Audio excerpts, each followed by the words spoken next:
When we can move beyond fear into curiosity, we find that illness is the body's wisdom playing out its own highly designed and incredibly personal way. You know, the labels like depression, pertussis, breast cancer, Hashimoto's, these are more than words. These are modern day hexes. And they have this power because culturally supported beliefs give meaning to our perception of these observed signs and symptoms. We create that meaning as a collective, like the Borg. And then we pass it on and around. We decide together what we will be afraid of. The list is curated and maintained by the media, and we are continuously learning and relearning when and around what to activate this fear response. What is an anxiety disorder? You know, why is worrying a problem? Does worry really make us sick? Enter the nocebo effect. And perhaps you've heard of the placebo effect, which is when we're tricked into feeling better by a sugar pill. Nocebo is the opposite, and it loosely translates to being harmed by expectations. The nocebo effect can occur when negative expectations of the patient regarding a treatment cause the treatment to have a more negative effect than it otherwise would have. So, for example, when a patient anticipates that a side effect of a medication or warned of problems with surgery, they can suffer that effect even if the medication or the surgery is actually an inert or dormant substance, right? But there's typically no sugar pill involved, and just the power of belief. And this phenomena is called expectancy in the medical literature, for example, when subjects are told that they might be randomized to a sugar pill in a trial of a popular medication like Prozac. And this belief can cause a complete loss of reported benefits, even for those patients not on the sugar pill. So interestingly, it seems that males' responses depend more strongly on information given about placebo, right? Like an intellect-driven response. Whereas women are more sensitive to conditioned responses like heartfelt response. That's the context of the nocebo. That is, the female study, they're witnessing another female reporting side effects from medication. They were twice as likely to experience these side effects from a sugar pill or that sham medication.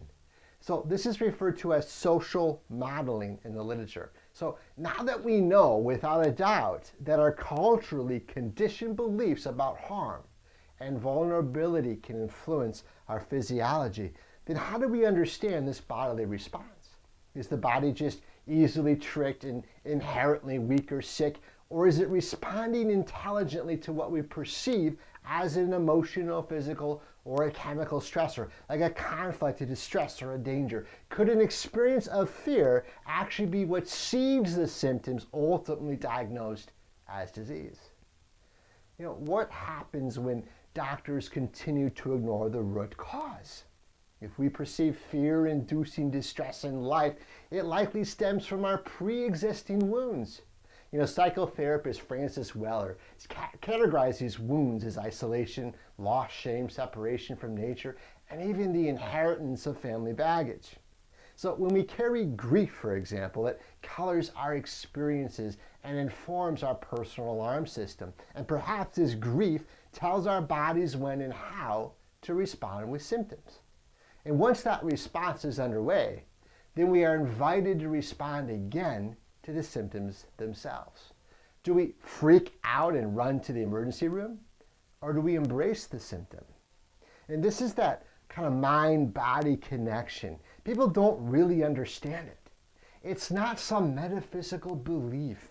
It's actual physiological changes and adaptations taking place at a cellular and brain chemistry level. We need to understand how our emotions translate to the body. This isn't really new news. The scientific discipline of psychoneuroimmunology has been around since the 1990s, telling us of a connection between the immune system and the psyche, the brain. You know, National Institutes of Health researcher Candace Pert, she's a PhD. She discovered the opiate receptor was one of the first to legitimize that emotions encode in the body, a notion that could easily be dismissed by the antiquated, erroneous ideology that the body is as a machine model of medicine that's dominated the past 300 years.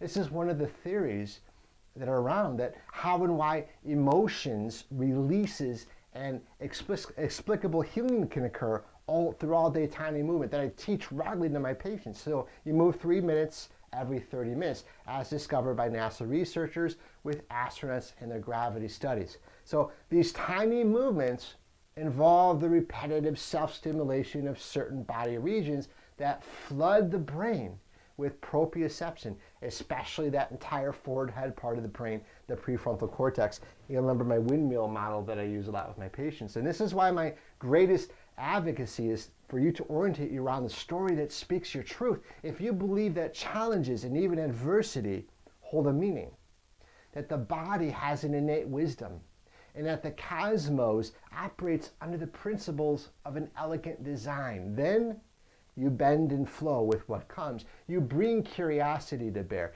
and you live a life that is emergency free. And to get there, you have to stop fighting the war. Let go of the one pill for an ill approach, or the blame it, name it, and tame it with the drug approach, even a nutraceutical. Because even nutraceuticals are not created equal. And the bulk of that science, like modern medicine, stem from rat research, not human beings. You have to relinquish your role as victim, dependent on a system that holds all the answers that you yourself don't have within the power to heal yourself. When we look, we see wartime narratives embedded throughout our consciousness, don't we? Like fighting depression and cancer and germs all over the media, in the movies, in the commercials, and on and on. Let me dive into a few examples first. Number one, depression. We're led to believe that depression and mental illness on the whole is an inborn disease that results from imbalanced brain chemistry. We've all heard the cliche, depression is a broken brain that you can't do anything about, besides taking medications for life. But this prognostic hexing has led people to literally commit doctor-assisted suicide because of their experiences of hopelessness induced by these psychiatric memes. But what if we ask why depression is happening? What if we personalize it in a different way? Not by blaming a given individual's broken brain and faulty genes, but by empowering them to explore its roots and to reunite with their symptoms as messenger, not enemy. The smoke alarm, not the fire alarm. Right? I believe that the outcomes I have in my office are largely attributed to the container of fearlessness that I create. Now, I bully them and poke fun out of the fear out of people in this safe haven, right? For every ugly emotion to surface and transmit, it's safe here. But where the words worry and concern are eliminated from our shared vocabulary, and where every aspect of the experience of symptoms becomes a meaningful missive to interpret in the context of the patient's lifescape. So without this fear, we're able to receive any and all of what comes without resistance. And with open arms, right? Allowing for dramatic reversals and changing physiology to unfold. So number two, cancer. The late Nicholas Gonzalez, he's a medical doctor, has had an influence in my life that reinforced this fearless approach to illness. He helped to blast away any residual carve-outs, any circumstances in which I might say, well, that does require conventional medicine. As I studied and learned of his natural healing protocol that enabled decades-long outcomes with terminal cancer patients, I knew that there was indeed nothing to be afraid of, ever. And when patients who had otherwise been hexed by the medical establishment with him, they too shed their fear in favor of faith in the body's capacity to self-regulate and heal, even if part of the healing looked like sickness. And they did heal by the hundreds. While Nick had a protocol based on exercise, nutrition, detox, and supplementation, is it possible that this protocol only fortified the body's self-healing response, but that it wasn't actually what healed the patient? Proponents of German New Medicine, well, they would argue that the body develops cancer as a part of a highly meaningful biological program that limits itself once the original psychic conflict is resolved, right? The mental conflict. In other words, the disease is actually adaptive and evidence of a healing process already underway. And Dr. Hamer of German New Medicine, well, he believed that the psychic conflict, and particularly the shocking conflict that is perceived as distressing, gives rise to a corresponding physiological process that includes changes in cellular proliferation of organs. And this process spontaneously resolves with the help of the inner microbiome. Short bouts of walking amongst nature preserves and that all day long tiny movement I talk about, this is how the conflict is addressed. And this notion helps explain data on repressed anger as a top cancer risk and reaffirms that perception, immobility, or sedentary lifestyles, and cultural context is at the core of disease. The most compelling aspect of this German New Medicine is that it recontextualizes cancer as nothing to be afraid of. As Sayer Jai reports in GreenMed Info, what we think of as cancer is simply the body's secondary process of resolving the psychic injury of the cancer diagnosis itself. And even conventional medicine agrees that certain early stage cancers, like breast cancers, DCIS, thyroid cancer, prostate cancer, that they should be left alone, as the treatments do nothing to prolong the life and instead are likely detrimental. In fact, treatment with chemotherapy and radiation not only disrupts a complex process that needs to actually be supported, but also it induces secondary harm, both physically and physiologically. So when we interfere and war with the body, we keep the fight alive. You can't win the battle against yourself by artificially aiding the body with chemicals. Our genome has never been programmed to resolve or understand those. You have to understand that artificial anything is a toxin to our body, and that it's a matter of bioaccumulation, or the storing up of toxins in our bodies that accumulate and impact our human biology in a detrimental way over a lifetime. And number three, infection, right? Preschool level depictions of the immune system as a troop of soldiers fighting off the enemy germ invader have always inspired an internal eye roll.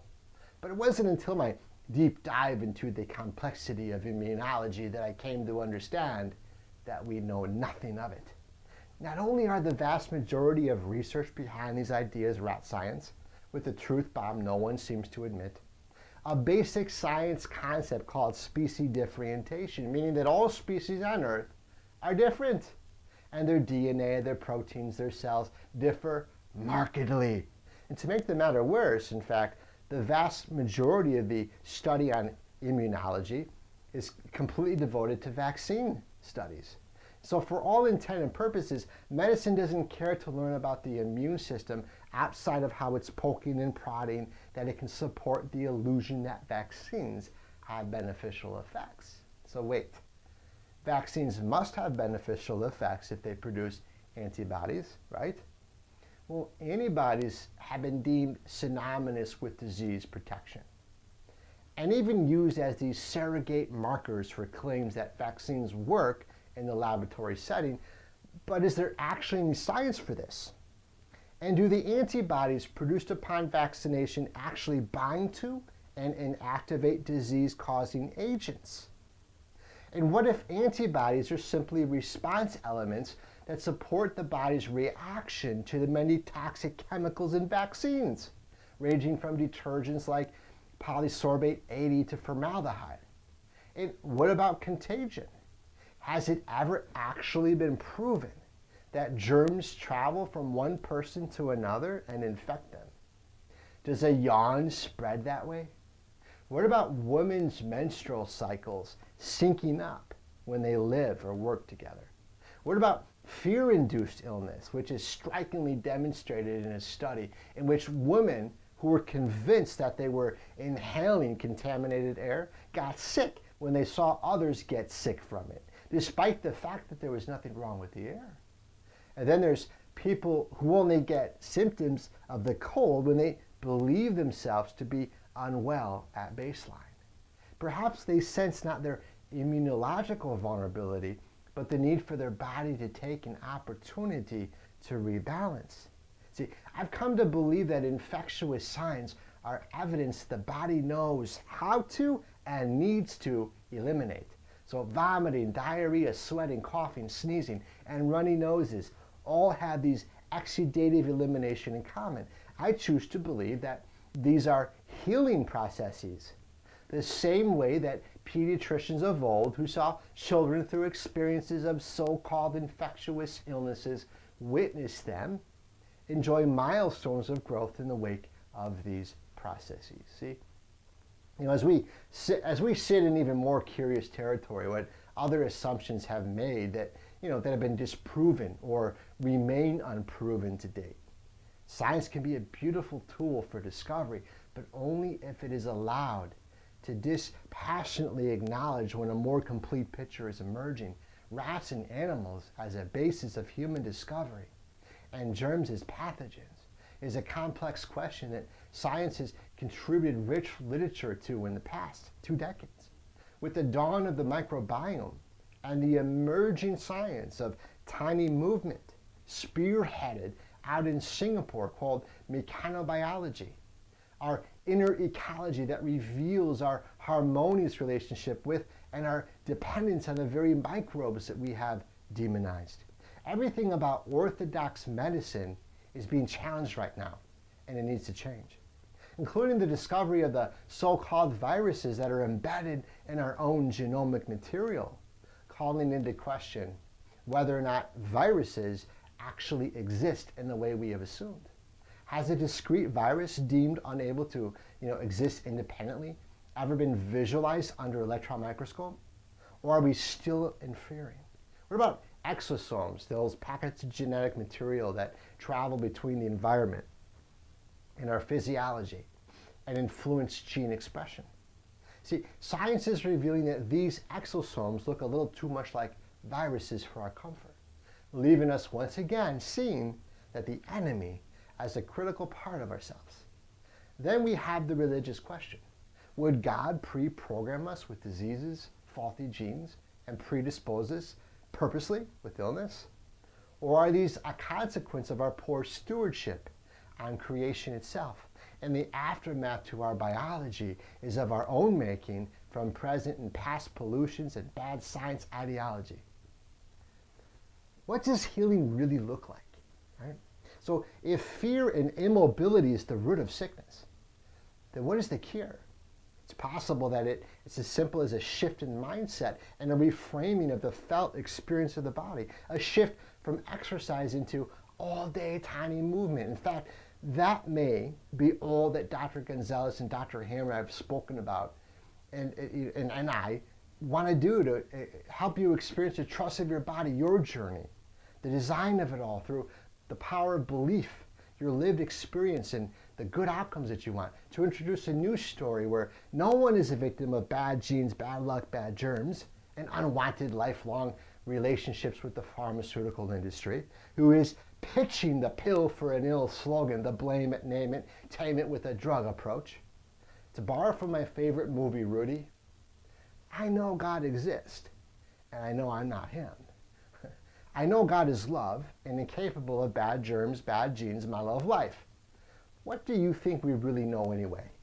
Let me jumpstart you into a new paradigm, a shift into an alternate universe, if you will. I had to throw in my Star Trek geeky nerdy version of myself here, but help you to understand that the natural health way of life is the way to go. See, when you're sick, you have a choice to bring curiosity to this challenge, to support your body through using natural means, something our human genome understands and executes well, rather than artificially interfering, right, with it, and to uplift the sense of your truest self, which lies underneath the experience of physical healing. See, in this way, you put a soundtrack to your life that says, isn't this interesting? And there's nothing to worry about, and you've got this, instead of one that says, but what if I don't? And oh my gosh, I couldn't live with myself if, and what would everyone think if, and why is this happening to me? It's so unfair. It's happening to you because it is a part of you. And the experience of illness is so deeply meaningful and purposeful that it is quite literally showing you yourself. You know, when I was in chiropractic school, I pulled out of a cadaver's gut a handful of Pepto-Bismol pills, a handful of undissolved pink pills. And on the chart, the guy died of a heart attack. But what was the cause? And who was to blame? This dead man? Whom only did what he was taught. That is, that the drug companies commercialize, you know, the idea that you get to have your pizza, your nachos, your beers at the bar and take this little pink pill when you get a little heartburn and then take that and it's fine. Well, he's 6 feet under the earth because of that ideology. Where will you be? Where are you headed with your current ideology? See, understand the fundamental law of life. That is that you and I are the sum of all our environmental experience washing over our DNA, the toxins, the pollutants, and the deficiencies. You and I are a byproduct as to how well we eat, move, think, and cope with our daily stressors throughout our lifetime. Embrace it.